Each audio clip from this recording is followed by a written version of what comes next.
everybody, how's it going? It's the Daily Shooter, and last Monday at Walmart I ran into a little bit of a problem that actually resulted in the police being called. Now I talked to my buddy Jarhead6 about this on Tuesday, and to be honest I really wasn't going to make a video about it, but I decided, you know, it's probably a good idea to remind people to evaluate and reevaluate your EDC. Take a good hard look at your EDC and figure out what everything is for and how you would use everything that you have on you. Because if it comes to a survival situation, you may be able to get to your car, your truck, where you might have any type of essentials, get home bag, whatever it might be. But when it comes to a physical confrontation, if you can't escape, if you can't evade the problem, whatever you have on you is what you have to use. Now, I live in a place where I can't conceal carry or open carry a firearm, so I really have to stop and think about the things that I have on me or the things that I carry for self-defense. And that's kind of what happened here. Now, I'm not going to go into complete details about it. Basically, I'm walking around Walmart. 4 big dudes come walking up on me, and I don't know if it's random or if I was singled out for some reason, but they immediately start baiting me into a fight. They start, you know, puffing up their chest, trying to get me to go outside. I mean, it was a big problem, but at the end, Walmart eventually called the police. The police came. The guys were arrested outside the store. They had been kind of harassing people on the way out, I guess. Anyway, it was a big problem, and the whole ordeal actually lasted about 10 minutes, but it really got me thinking about what EDC I have on me, what I was carrying with me, because honestly, it wasn't good enough. It was the essentials, but it was kind of old, it was kind of worn out, it just wasn't good enough. So I'd like to show you guys my current and upgraded EDC. Okay, so here's my new updated EDC with a couple of old faithfuls, some things that just pretty much will never change. I have my Leatherman Sidekick. I've had this for years and absolutely love it. I wouldn't change anything about it, you know, especially the fact that I can access a pretty decent knife from the outside here. So if I needed a backup knife, I do have that, and it's a locking knife as well. So I have my Leatherman Sidekick, absolutely love it.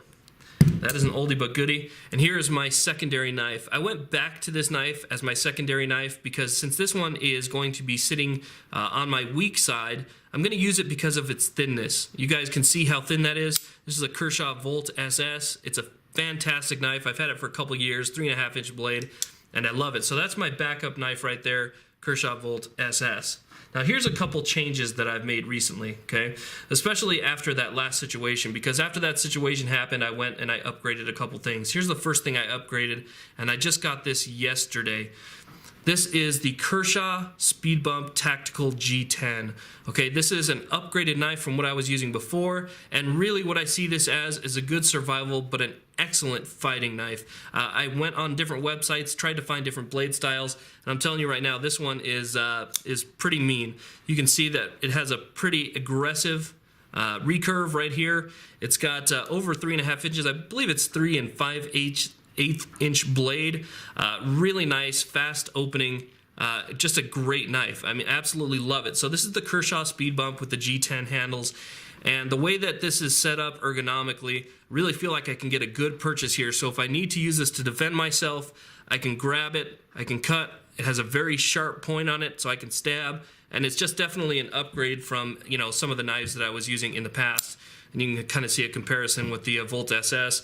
And the Volt Ss is a decent sized knife, like I said, 3.5-inch blade. So upgraded my blade so that I have something that looks a little bit meaner and will definitely serve me a lot better in a fight. But I don't want to fight. Okay, I don't want to fight. I just want to go home and have dinner. Okay, that's my thing. So now I got this a while back, but I wasn't carrying this at the time. I was carrying my 511 at the time, and it's just a small pen light. I got this through night. This is the 2A V2, and I love it. It's extremely bright. It's over 400 lumens, 450 lumens.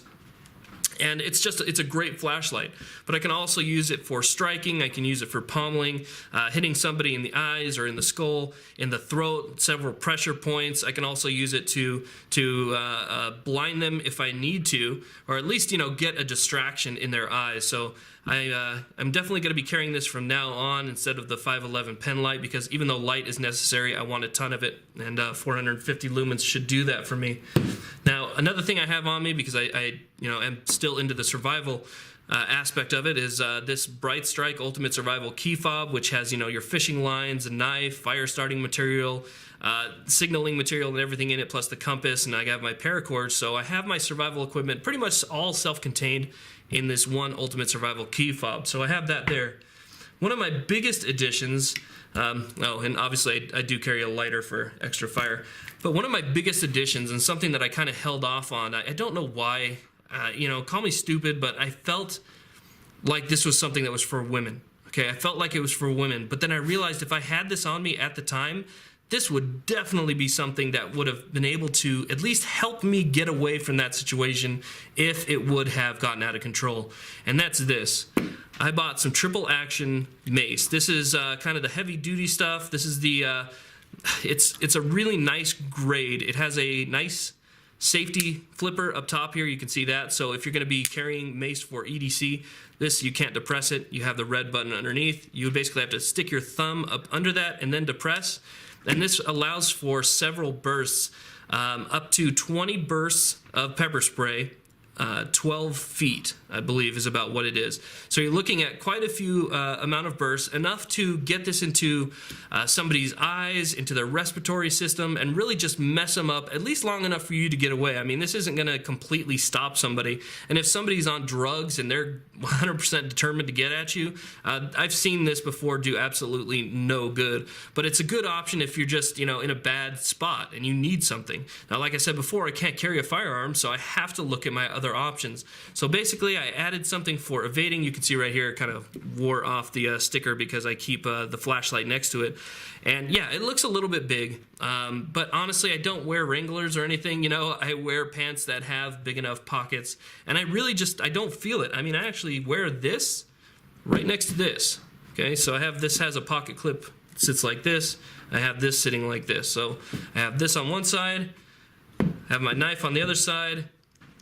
This is my strong side, and then I have this knife right here on my back of my weak side. And then I keep this in my other pocket. This is usually hanging off my pocket. And then this is usually in my pocket, as well as this. Now, let's see if I can fit that in there somewhere here. That's just obviously my cell phone. But nonetheless, guys, it's something to think about, something possibly just reevaluate what you're carrying with you. Don't have too much pride. Don't think that you're being paranoid. It's all about being prepared for a scenario that you don't want to happen but could potentially happen. So make sure that you have your bases covered, and I really feel like I do here. I have survival. I have, you know, a new evasion tool, as well as other self-defense tools that, you know, may save my life one day. So take a look at your EDC. Consider carrying a little bit more if you can, and, you know, be prepared. Just try and be prepared for a little bit of everything. It's not about being paranoid, guys. It's about being prepared and being ready. So that's my EDC. Thank you very much for watching. If you have an updated EDC, send me a link to it. I'd like to check it out. You guys have a great day.